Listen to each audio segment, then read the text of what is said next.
ভিডিওতে আমরা সপ্তম শ্রেণীর প্রথম পর্যায়ক্রমিক মূল্যায়নের গণিতের 15 নম্বর স্কুলের প্রশ্নের উত্তরগুলো আলোচনা করব। একের আয়তে দিয়েছে এই ভগ্নাংশটি এর মধ্যে কতবার আছে। ধরো তোমাকে বললো যে 50-এর মধ্যে 10 কতবার আছে, তো 10 50-এর মধ্যে কতবার আছে এইভাবে বললো, তাহলে আমরা 50-কে 10 দিয়ে ভাগ করে দেব। তো আগে আমরা তাই জন্য এই ভগ্নাংশটা লিখবো, একে লিখবো, লিখে ভাগ দিয়ে আমরা এই ভগ্নাংশটা লিখবো, এইভাবে লিখবে। এবার এটা ভেতরে এগুলো যোগ করে নেবে, 2 আর 3 এর লসাগু হবে 6, তো যোগ করলে হবে 3 যোগ 2 ভাজিতক 6 বাই 6 আর কি, আর ভাজিতক 3 বিয়োগ 2 বাই 6। তাহলে 5 এর 6 ভাজিতক 1 এর 6, 5 এর 6 গুণ 6 এর 1, 6 6 কেটে গেল, তাহলে উত্তর হবে 5 বার, মানে সি এর দাগের অ্যান্সারটা। 2 তে দিয়েছে 1.25 টাকা, 5 টাকার শতকরা কত। তো লিখবে যে 1.25 টাকা 5 টাকার অংশে প্রকাশ করে পাই 1.25 বাই 5 অংশ, আর শতকরায় প্রকাশ করে পাই 1.25 গুণ 100 বাই 5।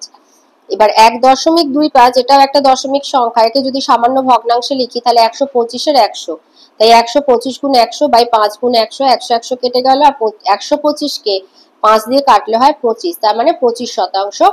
সি এর দাগের উত্তরটা হবে। 3-তে দিয়েছে কোনো অনুপাত আর তার ব্যস্ত অনুপাতের যৌগিক অনুপাত হবে সাম্যানুপাত। কোনো অনুপাত ধরো এখানে করেছি আমি, ধরো অনুপাতটি হচ্ছে x:y, তো এটাকে আমরা এইভাবে লিখতে পারি x/y, আর এর ব্যস্ত অনুপাত হচ্ছে y:x, তার মানে y/x। তাহলে যৌগিক অনুপাত কি করে হবে, যৌগিক অনুপাত হচ্ছে এই দুটো গুণ করে, তাহলে xy:xy সমান 1:1। 4-তে দিয়েছে 2 কিলোগ্রাম 300 গ্রামের 2 এর 5 অংশ কত গ্রাম। তাহলে 2 কিলোগ্রাম 300 গ্রামকে আগে গ্রামে নিয়ে যাবে। 1 কিলোগ্রাম সমান যেহেতু 1000 গ্রাম, তাহলে 2 কিলোগ্রাম মানে 2 গুণ 1000 যোগ 30, তার মানে 2030 গ্রাম। 2030 গ্রামে 2 এর 5 অংশ, তাহলে 2030 গুণ 2 এর 5, 2030-কে 5 দিয়ে কাটলে হবে 5 4 20, 3 নামলে যায়নি তাই 0, 5 6 30, 406, 406 গুণ 2 812 গ্রাম। 5-এ দিয়েছে 1/5 two the power 0, 5 two the পাওয়ার 0 মানে 1, তাহলে 1/1 মানে 1। 6-তে দিয়েছে xy/z ক্রমিক সমানুপাতি হওয়ার শর্ত হচ্ছে z², এই y² সমান xz, এইটা। 7-এ দিয়েছে সমকোণী সমদ্বিবাহু ত্রিভুজের সঠিক অনুপাত 1:2:1। সবকটিই হবে, এটা সবকটিই হবে, সবকটিই ঠিক।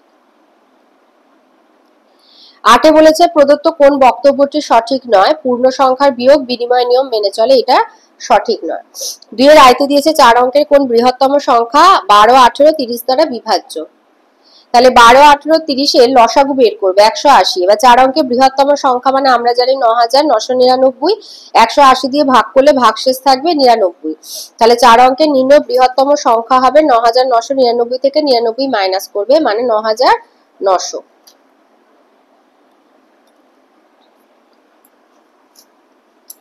2-তে দিয়েছে দুইটি বইয়ের দামের অনুপাত 4:3, দ্বিতীয় বইটির দাম 420 টাকা হলে প্রথম বইটির দাম কত। প্রথম বইটির দাম যদি 70 টাকা কম হতো তাহলে তাদের দামের অনুপাত কত হতো। তাহলে প্রথম বইয়ের দাম ইস্টু দ্বিতীয় বইয়ের দাম 4:3, প্রথম বইয়ের দাম বাই দ্বিতীয় বইয়ের দাম সমান 4/3। প্রথম বইয়ের দাম, এবার দ্বিতীয় বইয়ের দাম আমাদের বলে দিয়েছে 420, তাই এখানে লিখবে 420 সমান 4/3। তাহলে প্রথম বইয়ের দাম 4 গুণ 420/3, 420-কে 3 দিয়ে কাটলে 140, 140 আর 4 গুণ করলে 560 টাকা। এখন প্রথম বইটার দাম 70 টাকা বলেছে কম হলে, তাহলে প্রথম বইয়ের দাম হতো 560 বিয়োগ 70 মানে 490 টাকা, তখন তাদের দামের অনুপাত 490:420 হতো। 0 0 কেটে গেল, 49:42, 7 দিয়ে কাটলে 7 7 49, 7 6 42, 7:6। 3-তে দিয়েছে একটা ত্রিভুজের 3টে কোণের অনুপাত 1:2:3, ক্ষুদ্রতম কোণের মান কত আর কোণ ভেদে ত্রিভুজটির নাম লেখো। তাহলে ধরি 3টে কোণ x degree, 2x degree, 3x degree, তাহলে শর্তানুসারে x degree plus 2x degree plus 3x degree সমান 180। তাহলে 3 2 5 1 6, 6x ডিগ্রি সমান 180 আর x সমান 30 ডিগ্রি। তাহলে ত্রিভুজের কোণ তিনটি হচ্ছে 30, 60 আর 90। তাহলে কোণ ভেদে ত্রিভুজটা সমকোণী ত্রিভুজ আর ক্ষুদ্রতম কোণের মান 30 ডিগ্রি।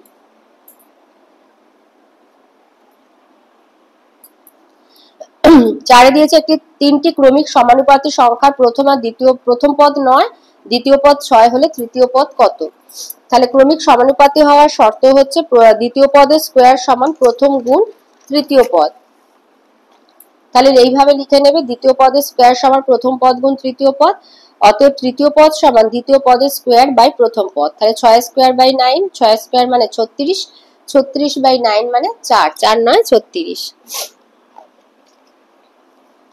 5 দিয়েছে 5045 এর থেকে কোন ক্ষুদ্রতম ধনাত্মক পূর্ণ সংখ্যা বিয়োগ করলে বিয়োগফল একটি পূর্ণবর্গ সংখ্যা হবে? তো 5045 কে ভাগ প্রক্রিয়া বর্গমূল করবে। তো প্রথমে 50 আর 45 ভেঙে নেবে, এবার 7 7 49, 1 45 নামলো, 7 দুগুণে 14, 1 বসালে 141 একে 141 ভাগশেষ 4। তাহলে নির্ণয় সংখ্যা হবে 4। 545 থেকে 4 মাইনাস করলে হবে 541, তখন ওটা পূর্ণবর্গ হয়ে যাবে। তাহলে নির্ণয় সংখ্যা হবে 4। নিম্ন ক্ষুদ্রতম ধনাত্মক পূর্ণ সংখ্যা 4। 6 তে একটা সরল করতে দিয়েছে, তো প্রথমে এটা ভাগ করে নেবে। ভাগের ক্ষেত্রে প্লাস মাইনাসে মাইনাস হয়, 48 কে 6 দিয়ে ভাগ করলে হয় 8। এরপরে গুণটা করে নেবে, -8 আর +2 -16। এবারে -8 -16 -24 +3 -21।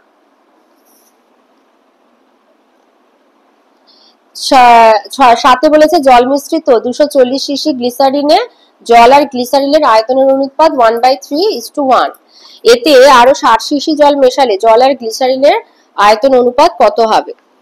তাহলে জল মিশ্রিত গ্লিসারিনের আয়তনের অনুপাত হচ্ছে 1/3:1, মানে এটাকে পূর্ণ সংখ্যা নিয়ে গেলে 1:3 হবে। মোট আয়তন 240 সিসি, তাহলে জলের আয়তন 240 গুণ 1/4 মানে 60 সিসি, আর গ্লিসারিন হচ্ছে 240 গুণ 3/4 মানে 180 সিসি। আরো 60 সিসি জল মেশালে জলের নতুন আয়তন হবে 60 যোগ 60 120, তখন নতুন অনুপাত 120:18 মানে 12:18 মানে 2:3। 8 দিয়েছে 20 জন লোক 26 দিনে একটি বাড়ি সারানোর কাজ সম্পূর্ণ করতে পারে। 6 দিন পর তাদের মধ্যে 4 জন লোক অসুস্থ হয়ে পড়লো, এখন কত দিনে বাড়ি সারানোর কাজ সম্পূর্ণ করতে পারবে? তো জন সংখ্যা দিন সংখ্যা করে সাজিয়ে নেবে। 20 জন লোক 26 দিনে করবে, এবার 6 দিন পর মানে 6 দিন কাজ হয়েছে, তাহলে এখন কাজ কত দিনের মতো পড়ে আছে? 26 বিয়োগ 6 20 দিনের মতো কাজ পড়ে আছে। তো এরকম অবস্থায় 4 জন লোক অসুস্থ হয়ে গেছে, তো তারা আর কাজ করবে না। তাহলে এখন লোক সংখ্যা হচ্ছে 20 বিয়োগ 4 16 জন।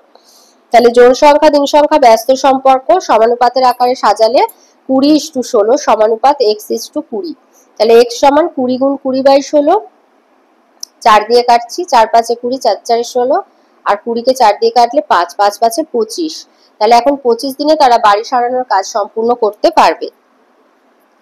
3 আয়তে দিয়েছে একটা সূচকের অঙ্ক দিয়েছে।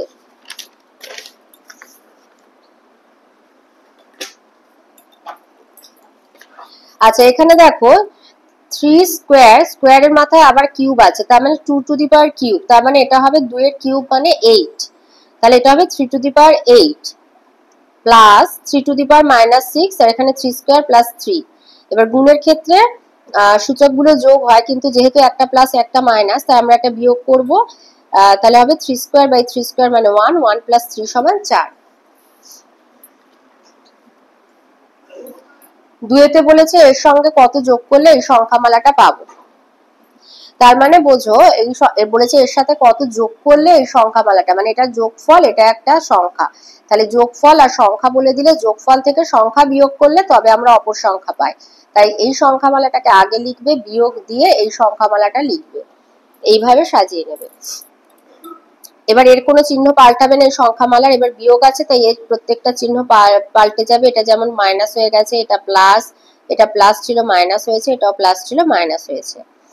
এখানে স্কোয়ার তো আর কেউ নেই, তাই 2x স্কোয়ার লিখলাম, আর প্লাস 5x আর -7x এর মধ্যে কাজ হয়ে যাবে -2x, আর কোনো y নেই তাই প্লাস 3y লিখে দিলাম, আর -4z -2z মানে -6z, আর +1 -3 হবে -2। তাহলে নির্ণয় সংখ্যা হবে 2x square -2x plus 3y -6z -2। 3 বলেছে এত এবং এর সঙ্গে যোগফল থেকে এই দুটোর যোগফল থেকে এই দুটোর যোগফল বিয়োগ কর। তো সেই জন্য এইভাবে সাজিয়ে নেবে। তো এই দুটো যোগ করবে, যোগ করে হবে 11 plus 2x plus 4x square, আর এটা হচ্ছে -x square plus 6x plus 5। এবার এদের মধ্যে কাজ হবে তাহলে এটা প্রথমে লিখে নিলে, এবার যেহেতু বিয়োগ আছে তাই প্লাস মাইনাসে মাইনাসে এটা প্লাস হলো, এটাও মাইনাসে মাইনাসে প্লাস, এটা প্লাস মাইনাসে মাইনাস। তো সদৃশ পদগুলো এটা যোগ করে হচ্ছে 5x স্কয়ার, 2x আর 6x যোগ করে 8x, আর 11 থেকে 5 বিয়োগ হয়ে 6। তাহলে 5x square plus 8x plus 6 নির্ণয় বিয়োগফল। 4 দিয়েছে এর সঙ্গে কত যোগ করলে এটা পাবো, তার মানে এটা হচ্ছে যোগফল, এটা একটা সংখ্যা। তো সেই জন্য আগে -7x + 3y - 5z লিখে বিয়োগ দিয়ে এই সংখ্যাটা লিখবে। তো এটা লিখে নিলাম। এবার বিয়োগে মাইনাসে মাইনাসে এটা প্লাস হয়ে গেল, এটা প্লাস ছিল এটা মাইনাস হয়ে গেল, এটাও প্লাস ছিল মাইনাস হয়ে গেল। তাহলে 8x² লিখে দিলে -7x আর -8x যোগ করে হচ্ছে -15x প্লাস 3y লিখে দিলে আর -1 আর 5z জেড তো কেউ নেই তাই -5z -1। তাহলে 8x² -15x plus 3y -5z -1 হচ্ছে নির্ণয় সংখ্যা। 4 আয়তে দিয়েছে চাঁদার সাহায্যে 100 ডিগ্রি কোণ অঙ্কন করে পেন্সিল কম্পাসের সাহায্যে কোণটাকে সমদ্বিখণ্ডিত করো। তো এইভাবে একটা 100 ডিগ্রি কোণ এঁকে নেবে। এবার সমদ্বিখণ্ডিত করার জন্য এখানে কম্পাসে এই শীর্ষবিন্দুতে কম্পাসে পেন্সিল কম্পাসের কাঁটাটা বসাবে, বসিয়ে যে কোনো মাপের ব্যাসার্ধ নিয়ে এমন ভাবে বৃত্তচাপ আঁকবে যেন কোণের বাহু দুটোকে ছেদ করে। এই যে ছেদ বিন্দুগুলো পেলে এর মাপটা নেবে, একটাতে কম্পাস বসাবে কাঁটাটা, আর একটাতে পেন্সিলের মাথা বসিয়ে এবার শীর্ষবিন্দুর বিপরীত দিকে ঘুরিয়ে দুটো বৃত্তচাপ আঁকবে যারা পরস্পরকে ছেদ করবে। এবার এই ছেদ বিন্দুটা জুড়ে দিলে কোণটা সমদ্বিখণ্ডিত হয়ে যাবে। এবারে নাম দিয়ে দাও P Q R S। আর কোণটিকে শুধু সমদ্বিখণ্ডিত করতে বলেছে, আর কিছু বলেনি। 2 দিয়েছে 12.4 সেমি রেখাংশকে সমান 4 ভাগে ভাগ করো। তো এই হচ্ছে 12.4 সেন্টিমিটার, ধরো এ বি 12.4 সেন্টিমিটার। এবার এ বিন্দুতে কাঁটা বসাবে এবং চোখের আন্দাজে মাঝখানের থেকে একটু বেশি নিয়ে, এটা অনেকটা বড়, একটা পাতায় একটাই করবে, এটা আমার ওপরে ওর সাথে চলে যাচ্ছে। এবারে ওপরে আর নিচে এইভাবে বড় করে বৃত্তচাপ আঁকবে, এটাকে 4 ভাগ করতে বলেছে।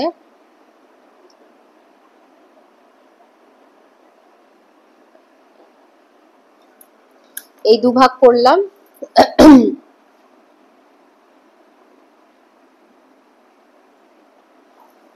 এই 2 ভাগ হলো, এর নাম দিলাম ধরো ও। এবার এ ও আর বি ওর মাপ নেবে, এ ও যা হবে বি ও তাই হবে, একটা ঠিক মাপ নিলেই হয়ে যাবে। এবার এ বিন্দুতে কাঁটা বসিয়ে ওপরে নিচে বৃত্তচাপ এঁকে নেবে। এবার ও বিন্দুতে কাঁটা বসিয়ে ওই বৃত্তচাপটাকে ছেদ করবে, আবার বি এর দিকে ওইভাবে এঁকে নেবে, আবার বি বিন্দুতে বসিয়ে ওই বৃত্তচাপটাকে ছেদ করে দেবে, ওপর নিচে যে বৃত্তচাপটা আঁকলে ছেদ করে দেবে। এই হয়ে যাবে 4 টুকরো। এবার নাম দিয়ে দিলে হয়ে যাবে, আর কিছু করতে হবে না।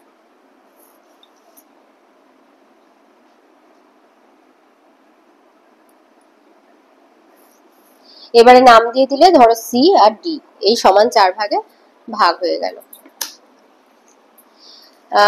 3 বলেছে চাঁদার সাহায্যে ছাড়া 45 ডিগ্রি কোণ অঙ্কন করো। 45 ডিগ্রি কোণ অঙ্কন করা মানে হচ্ছে আমাকে 90 ডিগ্রি কোণকে সমদ্বিখণ্ডিত করতে হবে। তাহলে আমাকে প্রথমে আগে একটা 90 ডিগ্রি কোণ আঁকতে হবে। 90 ডিগ্রি কোণকে সমদ্বিখণ্ডিত করলে তবে আমি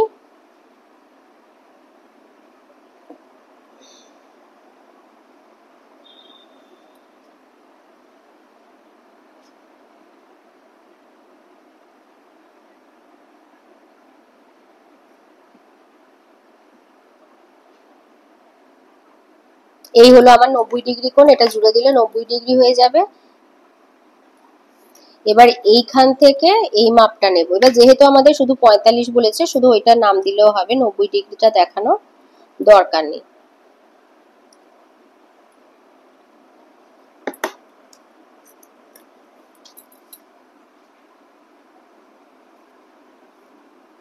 এবার নাম দিয়ে দিলাম এ বি সি 45 ডিগ্রি।